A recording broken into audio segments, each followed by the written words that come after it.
All right, get ready, because we're going deep on type 2 diabetes. And you might want to rethink some things. You always hear it's a chronic, lifelong thing, right? Right. But what if I told you that might not be completely true? Yeah, that's where type 2 diabetes remission comes in. And it's pretty amazing. Now, it's not a cure, but it does mean you could actually live without needing medication and get those blood sugar levels right back to I normal. mean, that's huge, right?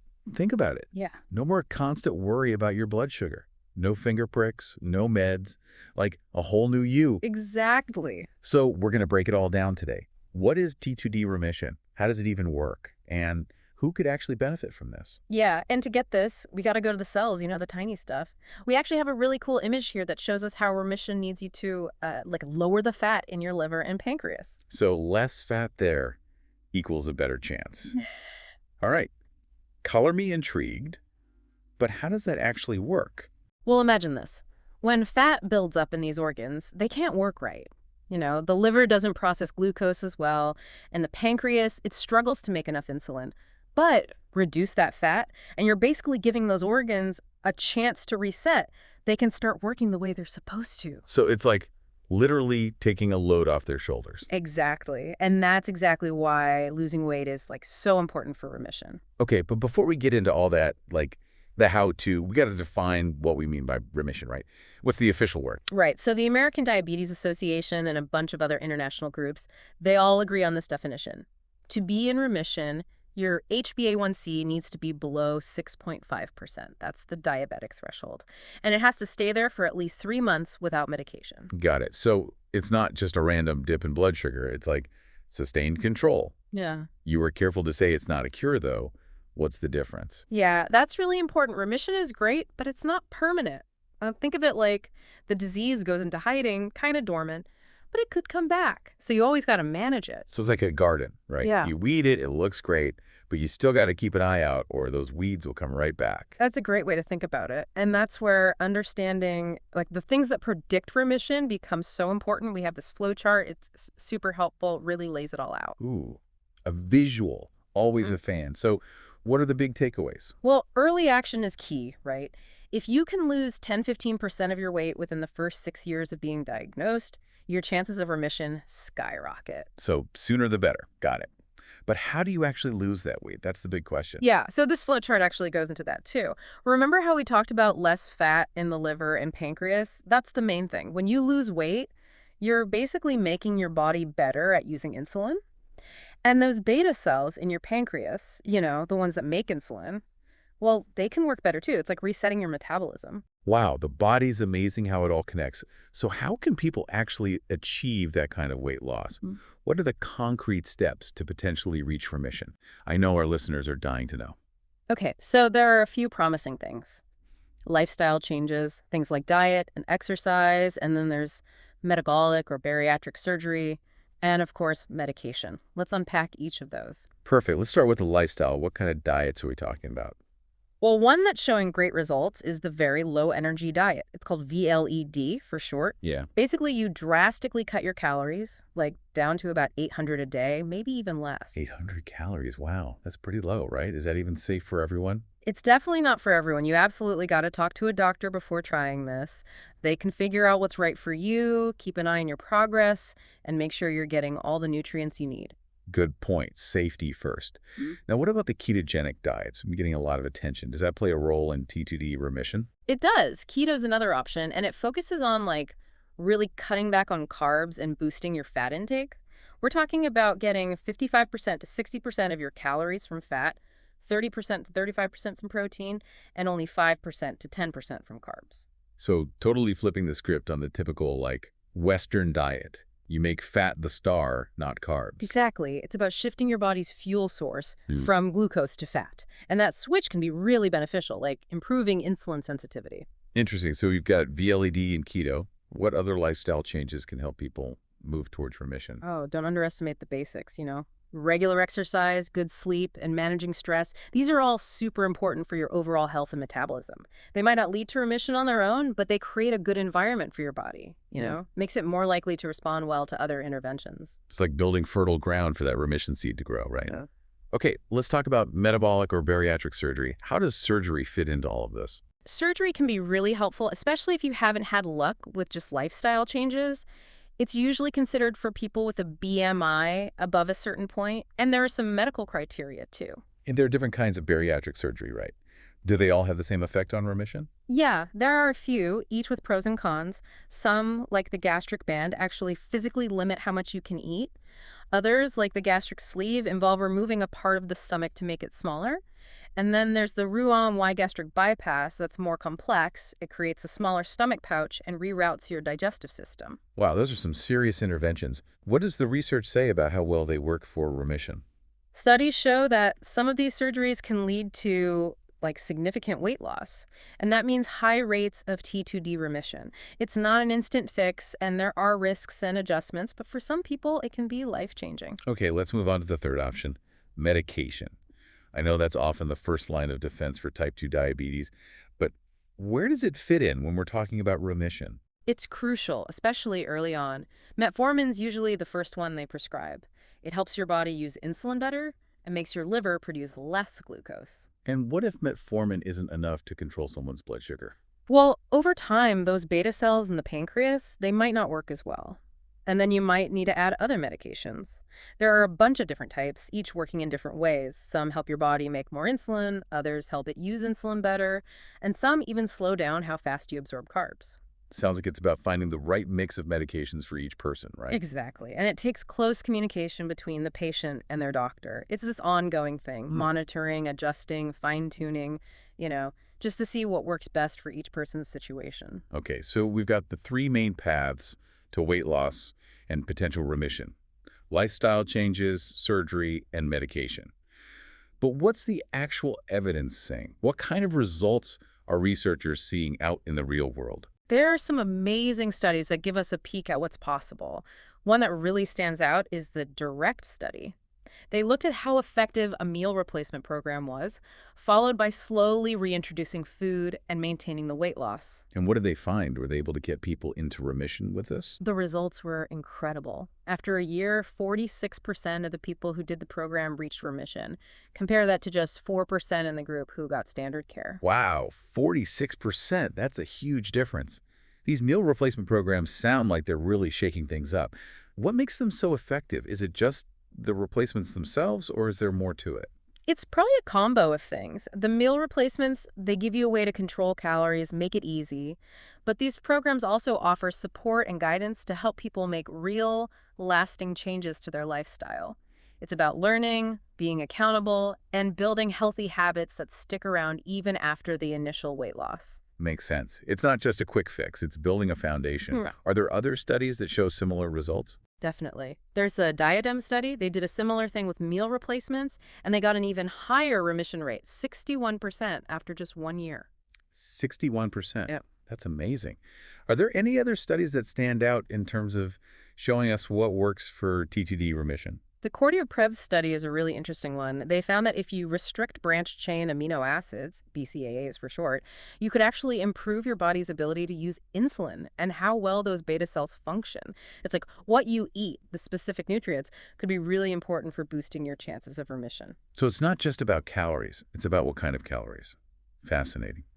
What about on the surgery side? Any studies that tell us which patients might benefit most from that approach? Yeah, there's a study that looked at Asian patients with type 2 diabetes. They found that if your BMI was under 38, you'd had diabetes for less than 6.5 years, and you weren't using insulin already, you had the best chance of remission after metabolic surgery. So for those folks, surgery could be really effective. But there's a big question here, right? How sustainable are these results in the long run? Can you stay in remission, or is it just temporary? That's the big question. And honestly, we need more research on long-term outcomes. The early results are promising, but we need to figure out how to help people keep the weight off, keep up with the lifestyle changes, and prevent that disease from coming back. Yeah, it's like reaching the top of a mountain. Yeah. Getting there is a huge feat, but then you got to figure out how to stay there. What are the biggest challenges people face when they're trying to maintain remission? It's tough. The day-to-day grind of sticking to those diet changes, keeping up with the lifestyle modifications, life happens. Stress, social events, traveling, it can all derail you. And some of these diets, they can be pretty restrictive. It's not easy to keep that up forever. So it takes more than just willpower. You got to build those habits, find ways to deal with real life, and have a good support system. Absolutely. You need your people. And that's where regular checkups with your doctor are so important. Even if you're in remission, you got to stay on top of it, monitor your blood sugar, make adjustments when you need to, and work with your doctor to stay on track. Okay, so who benefits most from all of this? Who are the ideal candidates for these interventions? The ones who have the best shot at remission. The research points to people who are overweight or obese and those who are diagnosed within the last 5 years.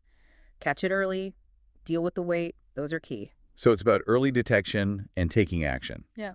But what about those who don't fit that profile? Is there still hope for them? Absolutely. Even if you don't achieve complete remission, losing a significant amount of weight is still incredibly beneficial for anyone with type 2 diabetes. That's a good point. It's not all or nothing. Any step in the right direction toward better weight management and metabolic health is a win. Exactly. It's about giving people the power to take control of their health and work towards the best outcome for them, whatever that looks like. This has been so insightful. We've covered a lot of ground here, but we're not done yet. Stay tuned for part 2, where we're going to dig into some more fascinating research and talk about the mental and social aspects of this journey. And before we go, a huge shout out to London Heartbeats Academy in the UK for their incredible educational support. If you're interested in learning more about health, wellness, or anything else, check out their website. They have over 150 courses, and you can find them on Facebook, Instagram, Spotify, and YouTube, too. Subscribe to their channels so you don't miss their regular updates and awesome discussions like this one. Definitely check them out. All right, we'll be back soon with part 2. Welcome back to our deep dive on type 2 diabetes remission. We've been talking about how amazing it is that you might be able to reverse this thing, but it's not just about the physical stuff, Right, it's definitely not as easy as just flipping a switch. Yeah. We were talking about how to really make it last, you got to keep up those changes, those wins. And that brings us to, the mental and social side of things. Mm-hmm. Yeah, for sure. It's easy to get all caught up in the science, weight loss, meds, all that. But we can't forget about what it's like to actually live with a chronic condition like diabetes. Exactly. It takes a lot of work, mental and emotional energy to make big lifestyle changes, You're basically changing your whole routine, your habits. Yeah. And that's tough. It is. And there's the constant worry, is my blood sugar going to go back up? That fear of relapse can be like a huge weight on your shoulders. So how do we deal with all that, the mental and social stuff? It sounds like we need more than just the physical treatments. Yeah, you need a holistic approach. It's got to be more than just the body. We got to think about psychological support, behavioral therapy, and even social support networks. Okay, let's break those down. What does psychological support actually mean in this case? So there's something called cognitive behavioral therapy, CBT for short. It helps you figure out what kind of negative thoughts you're having, the ones that might be holding you back. And then it teaches you how to change those thoughts. It gives you tools to deal with stress, fight those cravings, and stay motivated even when things get tough. So it's like a personal trainer, but for your mind. Someone to keep you on track. Exactly. And then there's behavioral therapy. That focuses on building good habits, the kind that'll help you stay in remission for the long haul. Things like planning your meals, learning how to eat mindfully, and setting up your home so you're not constantly tempted. It's about those small changes you can actually stick with, not trying to change your whole life overnight. Exactly. Progress, not perfection. And what about those social support networks? How do they help? Oh, they're huge. Having people who get it, family, friends, or even online groups, it can make all the difference. It helps you feel less alone, you can share your experiences, and you have people to lean on when you're struggling. Doctors can help connect people with these resources too. It's about belonging, knowing you're not alone. Okay, so it's about a multi-pronged approach, right? Addressing the mental, emotional, and social stuff alongside the physical treatments. That makes sense. What about research? What are you most excited about in this field? There's some really cool research happening with the gut microbiome and how it could play a role in T2D remission. Hold on, the gut microbiome, you mean all those bacteria living in our gut? What does it have to do with diabetes? More than you'd think. We're finding out that those tiny organisms, they have a huge impact on our metabolism, our immune system, even our mental health. Studies are showing that people with type 2 diabetes, they often have a different gut microbiome than people without it. So their gut bacteria are different. How so? Well, they might not have as much variety in their gut bacteria, and some species, the ones linked to inflammation and insulin resistance, might be more common. Interesting. So the thinking is, if you could fix the gut microbiome, it could help with remission. That's what they're looking into. Probiotics, prebiotics, even fecal microbiota transplantation, they're all being considered as possible treatments for T2D. Fecal microbiota transplantation. That sounds pretty intense. I know, not the most appealing topic, but it's showing some real promise. Basically, you take fecal matter from a healthy person and put it into the gut of someone with a messed up microbiome. The goal is to repopulate their gut with the good bacteria. It's like a gut makeover. Right. Does it actually work for diabetes? It's still early, but some studies are showing that it can improve how well your body uses insulin and how well it controls glucose in people with type 2. Wow, that's pretty amazing. It sounds like we're on the verge of some really revolutionary treatments. Speaking of revolutionary, what about technology? How's that playing a role in managing and potentially reversing T2D? Oh, technology is changing everything. Continuous glucose monitors or CGMs, they've been a total game changer for a lot of people. They're these tiny devices you wear under your skin, and they give you constant blood sugar readings day and night. No more finger pricking. That's got to be a relief. It is. CGMs take the guesswork out. You can see exactly how your blood sugar reacts to different foods, exercise, meds. It's like you're finally in control. It's like having a blood sugar coach right there on your arm, giving you instant feedback. What else is coming down the pipeline in diabetes tech?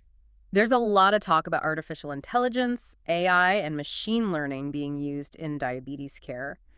Imagine apps that analyze your blood sugar data, what you eat, even your sleep, and then give you personalized advice. They could even predict when your blood sugar might go up or down. That would be incredible, like having a virtual diabetes expert in your pocket. Exactly. This kind of tech could really improve how we manage diabetes, and it could be a huge support for people going for remission. This is all so cool, but I have to ask about the cost. All this new tech, these treatments, they must be expensive. You're right. Cost is a big issue. We need to be talking about this more. Not everyone can afford these advances, and that's not right. I agree 100%. We need policies that make sure everyone who needs these treatments can get them, regardless of how much money they have. Absolutely. And we need more research, not just on new treatments, but on how to make the existing ones cheaper and easier to access. Well said. Okay, we've gone from the mental side of remission to gut bacteria and high-tech gadgets. There's so much to be hopeful about. There is. It's a really exciting time for diabetes. And we're back for the final part of our deep dive into type 2 diabetes remission. It's pretty wild to think about, what used to be considered like a life sentence is now being challenged. We've got all this amazing research, these new treatments. Yeah, it's definitely an exciting time to be in this field. There's been a real change in how we think about it. It's not just about managing diabetes anymore. It's about actually going for remission. It's about giving people the power to, take control of their health and shoot for the best possible outcome. It's really inspiring. So there are a lot of different experts out there, different organizations, right? What are they saying about T2D remission? What are the big recommendations and guidelines? Well, the American Diabetes Association, the ADA, they've been leading the charge on this whole remission thing. They're big on a multi-pronged approach, intensive lifestyle changes, managing your meds, and having a good support system. So there's no one-size-fits-all solution, right? It sounds like it's got to be personalized. Exactly. The ADA is all about personalized care. They get that everyone's journey with diabetes is different. Your age, how long you've had it, your weight, your overall health, it all matters. That makes sense. So you got to work closely with your doctor to come up with a plan that's right for you, right? A plan that fits your needs and goals. Yeah, it's a team effort. And even when you reach remission, the ADA says you got to keep monitoring things. Regular blood sugar checks, those A1C tests, and keep paying attention to your lifestyle. That's how you prevent it from coming back and stay healthy in the long run. So remission isn't the end, right? It's like you're moving into a new phase of managing your diabetes. Yeah. Still got to be careful, proactive. That's a great way to put it. And the ADA isn't alone in this. Other groups like Diabetes UK, Diabetes Australia, they're all saying similar things. Remission is possible, but it takes work. It's good to know there's this global agreement, right? Everyone's on the same page about how important remission is. Yeah, it's a big deal. And it shows that all this research is really backing up the idea that remission can work. Before we wrap up, I want to talk about something I think is super important. Patient education. People need to understand this stuff. Totally agree. Knowledge is power, right? Especially with something as complex as diabetes, the more you know, the better decisions you can make about your health. Yeah, exactly. We got to move away from this old way of doing things where doctors just tell patients what to do. It needs to be more collaborative, more of a partnership. It's about patients and doctors working together as a team. Exactly. It's about giving people the tools and the knowledge to be in charge of their own health, to speak up for themselves and work with their healthcare team to get the best possible result. Well, this brings us to the end of our deep dive into type 2 diabetes remission.